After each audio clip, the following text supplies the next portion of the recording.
Welcome everyone to 55 and 5. Ian and Cary here. Cary, we've been talking about the 1955 Parkhurst set over the last couple of weeks. It was a wrestling card set, released primarily in Canada with the stars of wrestling at the time, some early television stars, some guys that would go on to later have big time careers. And it's been a lot of fun. We've talked about a lot of former NWA World Champions. On Friday's episode, we talked about one of the early AWA champions, the AWA of Boston, though. Right, which has come up a few times recently. Mm-hmm. And wonder who you have for me today. Well, for those joining us for the first time, I set a timer for 5 minutes. That allows us to succinctly discuss wrestlers who you may know, you may not know, who we'd love to educate you about. Of course, you can always leave comments in the comments section to help us out. Sometimes there's a lot of information, sometimes there's not. And we're relying on you to help keep the stories of these wrestlers alive. It's like the movie Coco by Disney.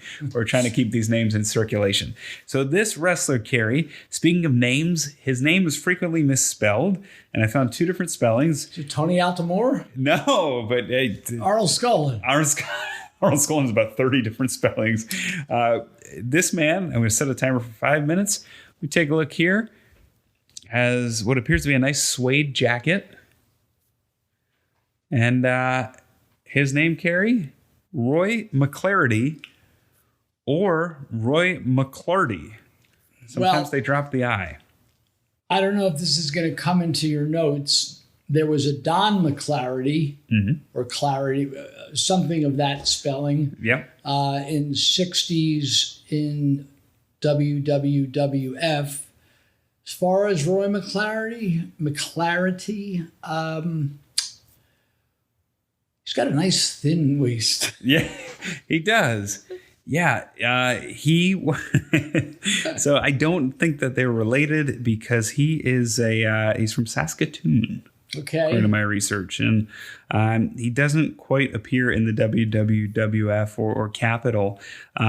He does, however, he wrestles quite a bit. He wrestles from 48 to 72. Really? One of his highlights, apart from wrestling, he actually appeared on the game show To Tell the Truth in 1959. Okay. Do you know why he appeared on To Tell the Truth? Or you want to wager a guess? Well, either they're...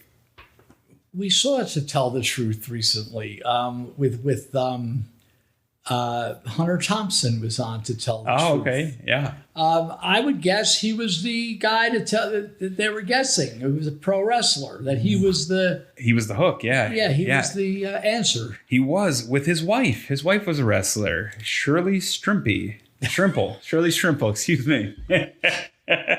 So the great lady wrestler, Shirley Strimple, who I don't know much about. I'm sorry, folks, but Roy McLarity, it was an answer. It was the question was, or the topic was, I am married to my wife. We're pro wrestlers.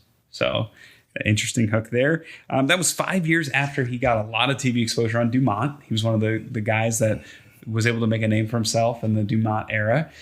He had a very famous match in 1954 against Vern Gagne. Okay. It was in Chicago that aired on television that really helped spread his name about. Interesting to note that he had one appearance in Japan, or one tour that I could find. In 1964, he was in the World League Tournament.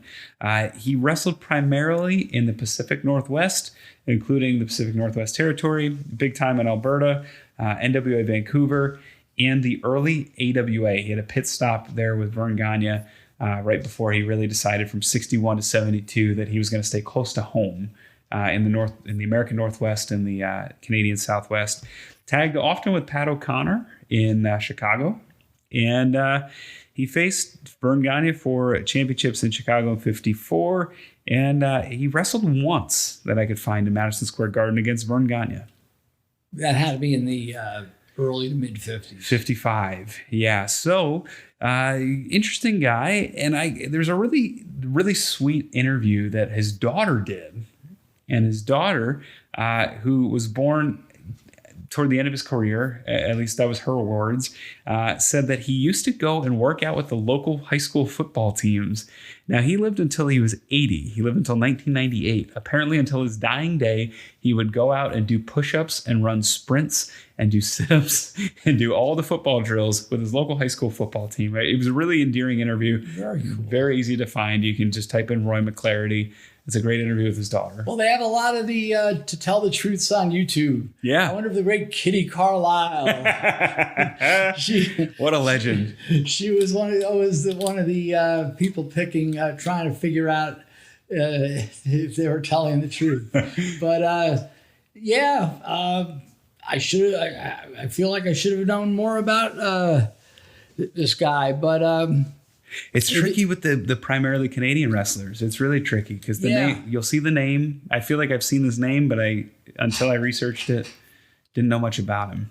Well, thank you for educating me and educating all of us with 55 and 5. I appreciate you staying with this one, Cary. This one's he's an oddball, but he seems like a really good, nice man. Yeah, and I hope his shorts don't slip off. Oh my goodness, yeah, they look like they're coming off. Oh geez, yeah. Maybe we have to censor that. We got censored on the Whipper Billy Watson card. But anyway, this is a fun episode. He also, the last thing to note, his daughter said that on his one tour of Japan, he didn't drink beer when he was home, but he went and got a Sapporo in Japan, and whenever he could find it, he'd have one.